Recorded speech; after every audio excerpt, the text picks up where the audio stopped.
Tonight, we recap a wild election night from Saturday, with the Conservative Party sweeping the ridings in the northern region. Plus, a tulip planting ceremony was held at City Hall to commemorate the 80th anniversary of the liberation of the Netherlands. And the Cougars and Spruce Kings were both in action over the weekend.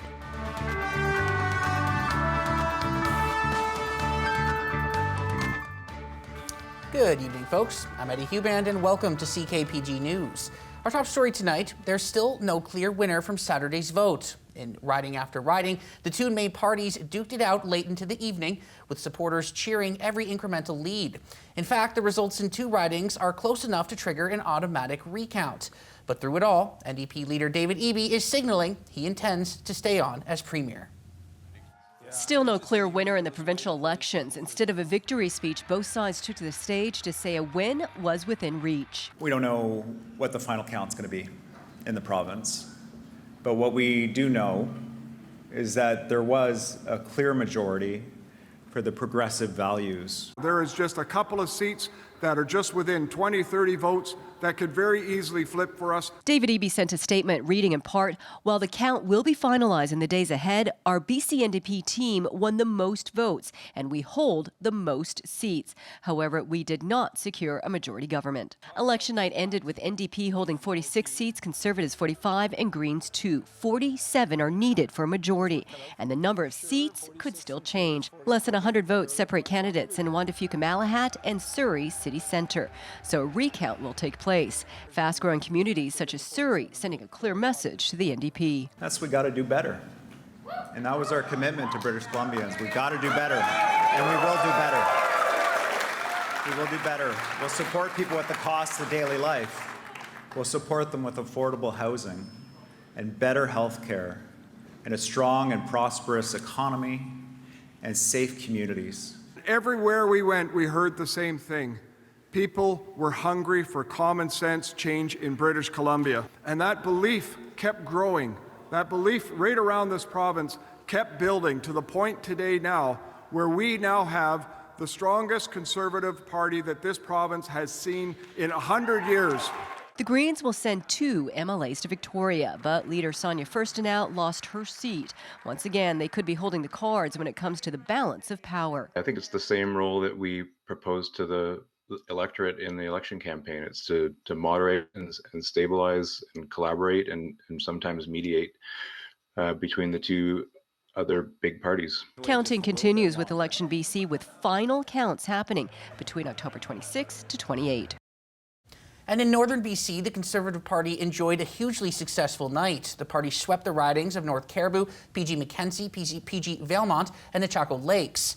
Now, 3 of those winners are new MLAs, though, but having some fresh faces in legislature has some pros and cons. Cheryl Jan reports. The campaign office for the Northern BC Conservatives is coming down sign by sign, and there is no question it was a blue wave in the 3 Prince George ridings. Carl Giddens and Prince George Mackenzie won with 61.1% of the vote. That was followed by 28% for NDP candidate Char McCrory. In Prince George Valemount, Conservative Rosalind Bird won with 55.4%, NDP candidate Clay Pountney with 34.7%. And in the Prince George North Caribou riding, Conservative Sheldon Clare took 57.1% of the vote, ahead of independent Corley Oaks at 21.8%. When we were doing our voter identification, which involved extensive door knocking, which we've been doing really since December and heavily since probably March or April, what we were getting is that approximately 6 out of 10 people at the doors in both Quesnel and in Prince George and other areas we were door knocking were saying they were going to vote for me. Based on the sheer numbers, none of the local ridings will be subject to a recount, but there are still 49,000 mail-in ballots yet to be counted, and that may tip the scales. The Conservatives form government and some of our local MLAs make it into cabinet. That's great. That's great for Prince George.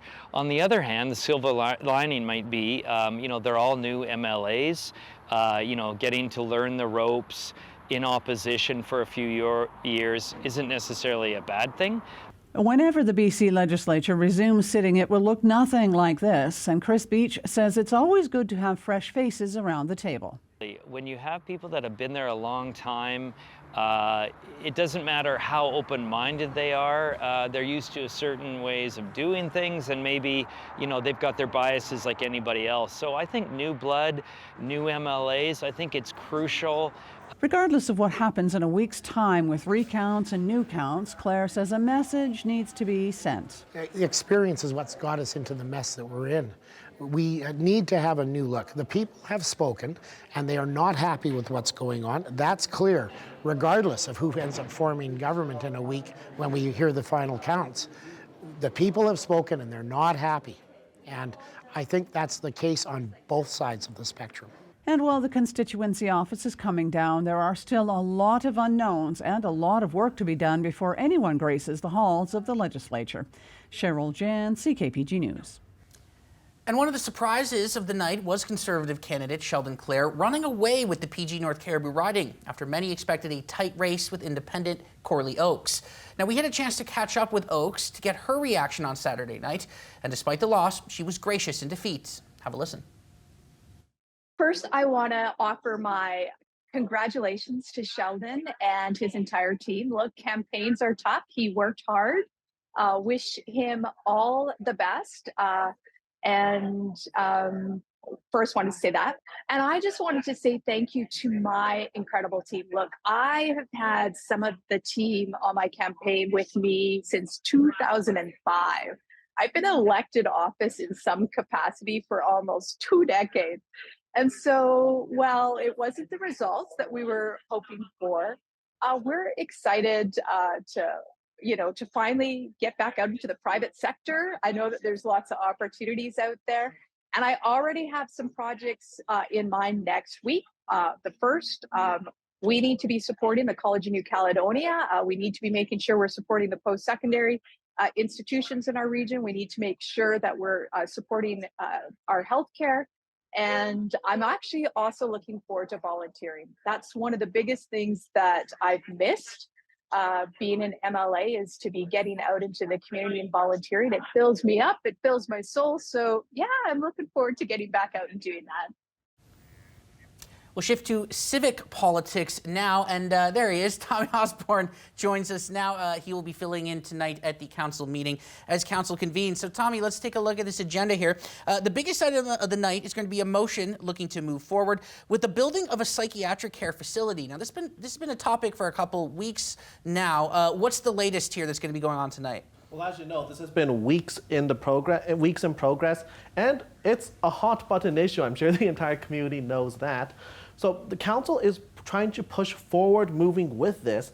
This facility would support mental care, any psychiatric needs that need to be met, and of course, drug addiction. Now, if this is approved, City Council is looking to go forward the same way that the province is looking to go forward. We had election coverage earlier today talking about how tight the race is. Both the NDP and the Conservatives, they want involuntary care. It looks like City Council is pushing for that as well. Now, of course, we did a couple weeks ago have a protest with community members against it, but it looks like City Council will most likely be moving forward with this, bringing the psychiatric care facility in Prince George to fill this need with this mental health psychiatric care, and of course, a way to address the drug crisis. So this will be brought up tonight. It is the big ticket item of the day. Now, looking at some of the other items on this agenda, there's also going to be some potential tax exemptions. Do you mind explaining that to our viewers? Absolutely. So there's quite a list to go through. But what the city is looking into is providing land exemptions to certain organizations under certain criteria. Now, there is a mouthful of things to get through with that, but the most important thing to know is if land taxes or land improvement taxes for many organizations like nonprofits, charities, public parks, athletics, private school sectors, there's a couple more here. Yeah, there is a lot of separate organizations that could be looking to get some tax exemptions. So rather than putting that money towards taxes, it can go towards our services. Again, of course, nonprofits, parks, athletics, anything that really contributes to our community, makes it better. Those exemptions may be coming in play. It will most likely be approved as this is a final reading. Adoption is expected. So that could be a lengthy discussion going through that list. One other thing, REAPS is also could be receiving some funding. What's that all about? Yeah, well, on the topic of community organizations, REAPS is asking for $30,000. They want to make a construction of an education center in the Growing Knowledge Community Compost Garden.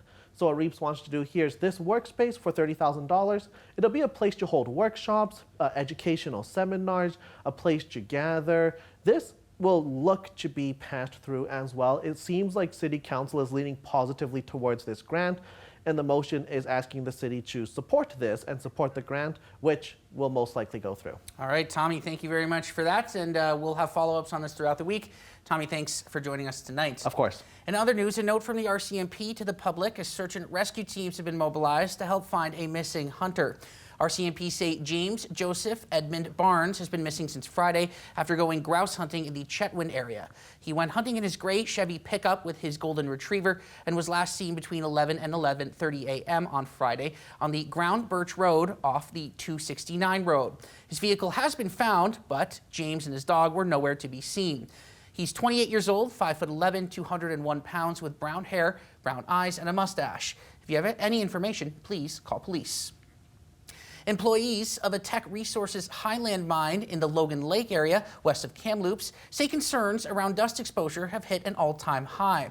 This month, mine employees working in certain areas say they were told that respiratory masks and other personal protective equipment needs to be worn for the duration of their shifts to reduce their exposure to silica dust. As CFJC's Delana Nisha tells us now, the United Steelworkers Union, representing those employees, wants to have more information shared by the company about the risks and a faster implementation of long-term solutions. Safety equipment requirements at Highland Valley have recently been ramped up in response to silica dust exposure measurements, and members of the United Steelworkers Local 7619 who work at the mine are pushing for clarity. It seems that the numbers around dust and the respirable dust in the areas are so significant that our employees are now being told to wear mandatory masks at all times in the concentrator area. USW says it has been told by Teck Resources that equipment improvements and safety enhancements to reduce dust exposure are on the agenda, but the union is concerned with how long it will take to get permanent fixes in place. We've been mining up there for over 50 years and dust has always been an issue. But the last 4 to 6 years has been pretty significant in regards to how we're trying to deal with it. The company's made a lot of big promises around getting dust extractors and dust containment issues in place, and they haven't done so. Highland Valley was contacted by CFJC for comment. However, the company says they were not able to make anyone available for an interview by our airtime. However, they did email a statement. Their response outlines measures taken to reduce occupational exposure to dust. This includes personal protective equipment for employees, water trucks, dust suppression systems, annual exposure reduction plans, and health screening programs. The company also states it has expanded use of dust protection respirators and has a dust reduction committee meeting made up of management and USW representatives. We have dust committees. We have members that are engaged in dust. They file complaints with their supervisors. They're going through monthly meetings, safety meetings. It's a topic of conversation for as long as I've been there, over almost nearly 20 years. But all of a sudden, it's so dangerous that employees have to wear half masks. It didn't get there overnight. It didn't happen yesterday. It's been happening for years. USW says it wants to see expedited timelines for long-term solutions and more information on the exposure risk, especially where the highest risk areas are on the work site. Concerns that people are bringing up are legitimate. We've had members that have had received or gotten silicosis in the past, and it's a life-altering disease. It's something that can ultimately end your life early, and the concerns around what it can do to you are extreme. Delana Nisha, CFJC News. This past Saturday, the Dutch-Canadian Tulip Commemoration Committee, I know it's a mouthful, they gathered to plant tulips in front of City Hall ahead of the 80th anniversary of the liberation of the Netherlands that goes in 2025. Here's more. Holland and Canada have had a very strong connection ever since the end of World War II in 1945, as Canadian soldiers were an integral part of Holland's liberation. I'm very proud of my Dutch-Canadian heritage. I'm very proud to work with this group of Dutch Canadians who live here in Prince George to continue a tradition where tulips are a sign of friendship between Holland and Canada. It's a symbol of gratitude for the liberation of Holland, and Canadian soldiers had an amazing role to play in that.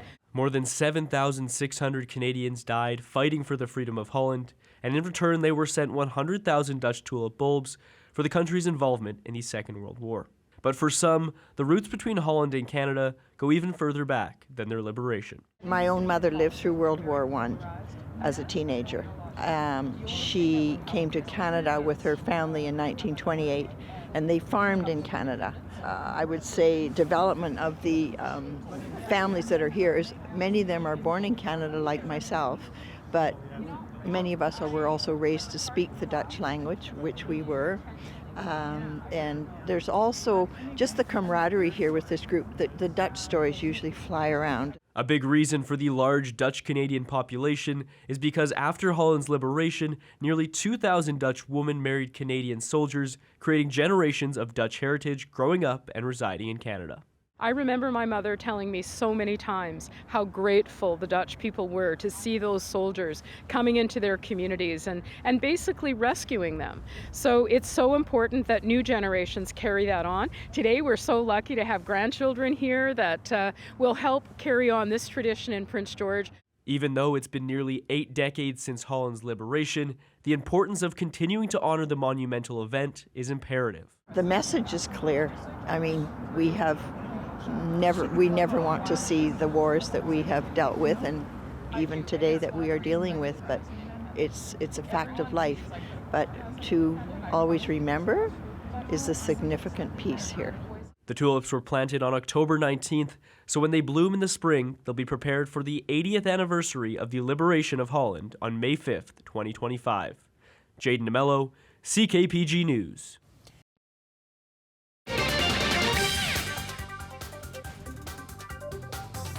The lowest gas price in Prince George is sitting at $1.48.9 per liter at Costco. That also happens to be the lowest price in the province right now.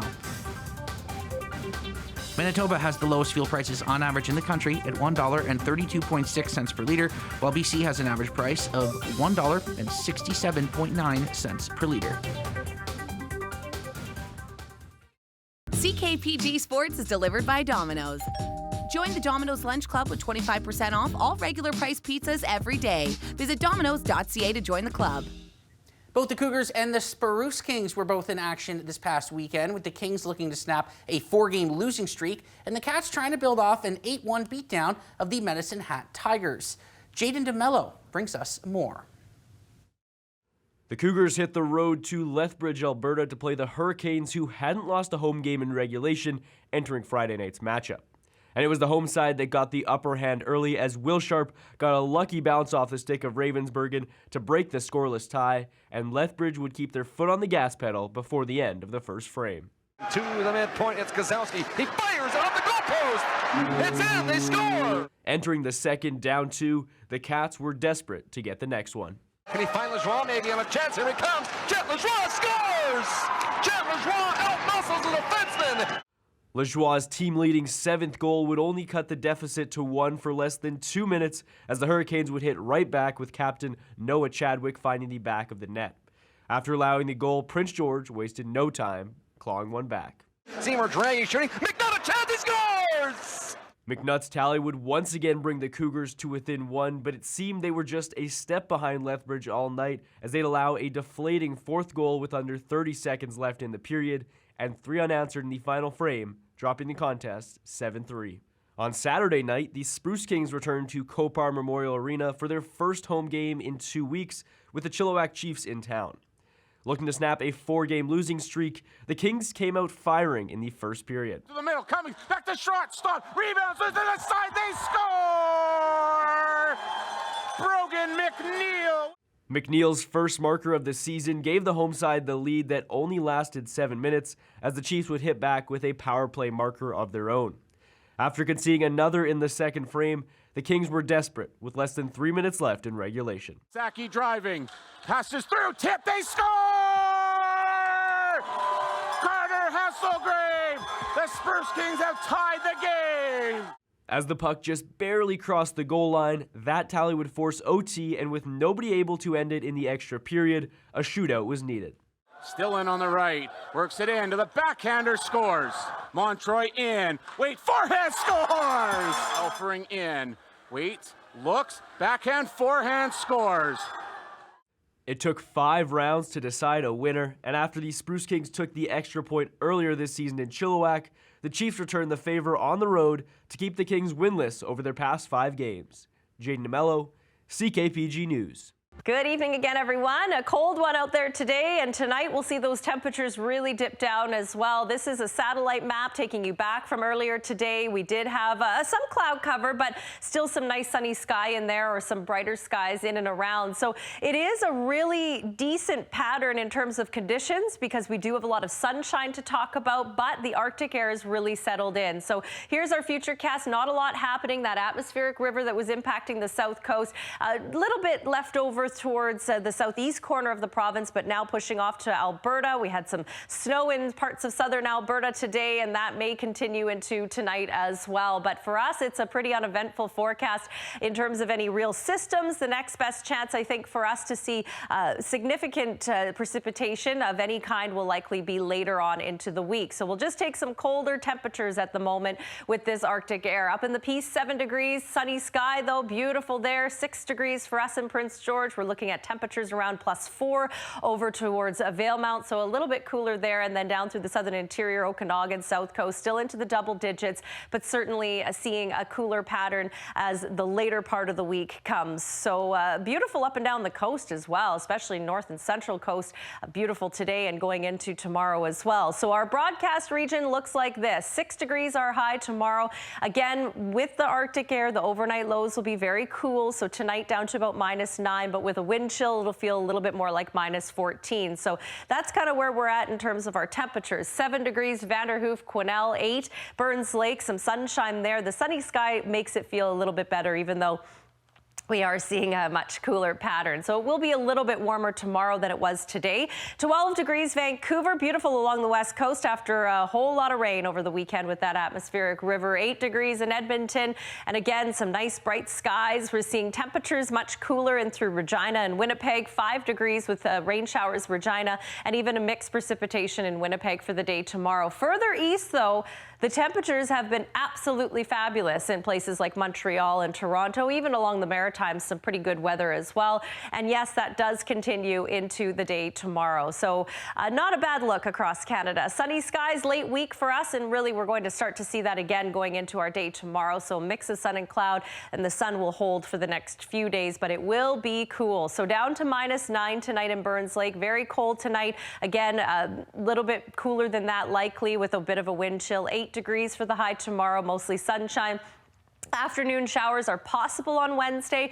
Very slight chance, though, high of 5 degrees. So it's not, we're not seeing temperatures getting up very high, that's for sure. -6, mainly clear and cool in Mackenzie for tonight. 6 degrees tomorrow, sunny sky, an increase in cloud through the afternoon. And then maybe a chance of showers on Wednesday, highs of around +4. In McBride, -13 tonight. A cold, cold night ahead. 6 degrees for the high tomorrow. Sunny skies expected. And then Wednesday, Thursday, we're watching another system that could be bringing a little bit more precipitation to the area there. Quesnel, cold tonight, -5, your overnight low up to 7 tomorrow, sunny and chilly, and that's the case for us as well. We're right down to about -7, probably even cooler than that actually, more like -9, and factoring in a bit of a wind chill, taking the temperature down to -14. So just keep that in mind. Our day tomorrow will be chilly at 6 degrees, but sunny skies are in the forecast.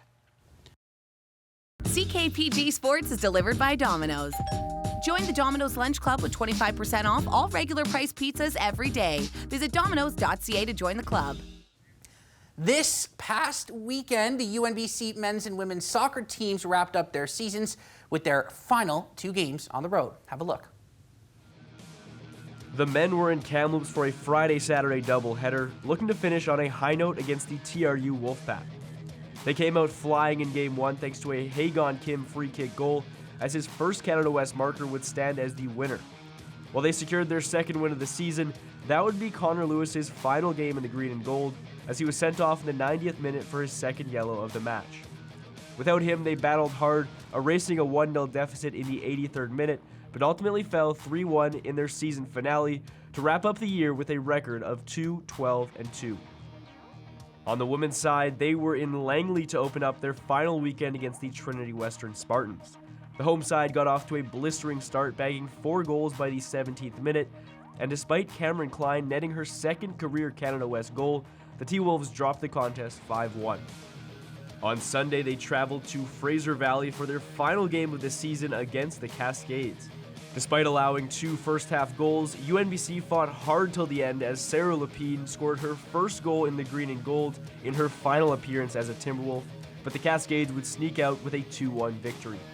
UNBC finished the season with a record of 1-13 as they wrap up their 2024 campaign.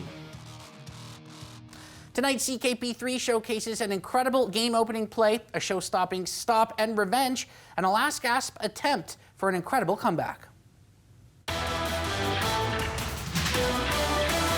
The BC Lions entered their final game of the regular season, wasting no time against the CFL's best, Montreal Alouettes. On their own 50, a deep shot immediately down the field, holding just inside the 20.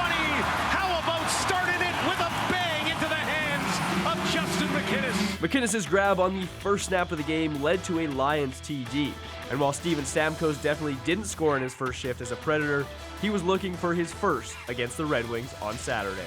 See the Forsberg, Stamkos, one-timer! Oh, and it knocked the stick out of the hand of Lyon. A desperation save. Stamkos scores! Steven Stamkos, his first goal in the gold jersey of the Predators. Stammer's one-timer was inevitable, and while it seemed unlikely it would take him 5 games to find the back of the net, it also seemed unlikely that Leicester City would come back from a 2-0 deficit at the half. Here it comes. It's back to Ayew. Ayew shot it in! In the last kick of the game! It is an away day for the ages at St. Mary's! Jordan Ayew's 99th minute marker would complete the comeback on the road to break the hearts of Southampton fans to wrap up tonight's CKP3. Hello from the CKPG Today side. Got a great one coming up over here. It's ADHD Awareness Month, so we're going to talk about that on the show. Plus, color temperatures of lights. Here in the studio, we like to keep it, I guess, on the warm side. Is that right, Director Alex? Yeah, nice and warm. Feels cozy. In your house, though, not every room should feel cozy. Some may be a little whiter light, some a little warmer light. We're going to break that down with McInnes Lighting. Plus, we're going to head to the Nechako Luthery. Now, depending on who you ask, they might go, Luthery? What is that? Is that a church? Are they a Lutheran? No, no, no. This is a guy who fixes instruments. You're going to hear his story today. Shane Smith, really cool guy on the show today. Over to you on this side. Got a favorite musical instrument? Guitars, banjos, what is it? Let's see, that's a tough one. I do like didgeridoos, but no, I played a little bit of piano, a little bit of guitar. I was very into music, so it's a tough one to pick there, Caden fans. So I'll go with piano, I guess. But let's finish up our show. On this week's Forever Friends, we highlight a dog who's been in the care of the BCSPCA for close to a month. But after healing from an injury, they're ready for a new home.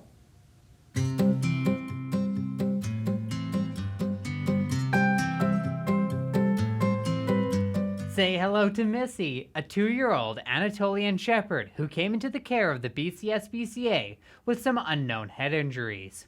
She was sort of found stray on the streets. Someone found her and brought her to a vet because she had some wounds on her head that were not looking too great. So they brought her in, and then the vet surrendered them to us so we could continue her care. While she is healed fine physically, Missy has some odd behavior that the vet is looking into. She was getting a neurological test done just because she seems a little off maybe. She sort of rolls on her knuckles sometimes and maybe can't feel the bottoms of her feet. The most recent exam shows that she has a blown eardrum, causing balance issues. However, more testing will be done. As for how she is around people, the SPCA says she is an absolute sweetheart. She definitely loves attention and loves to jump up and give you hugs.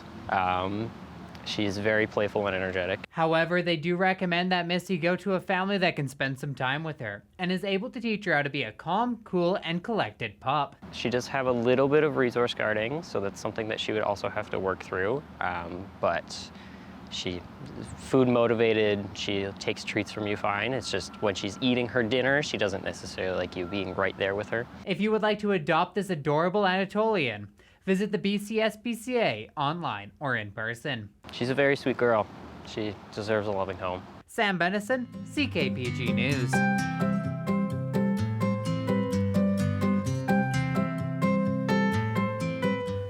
That's all for tonight, folks. Thank you so much for joining us as always. I'll be back doing the 6:30 news, and Kane Finchaw's out next with the Day Show. And for our last look tonight, it is some lovely wheat. Have a great one, folks. We'll see you tomorrow.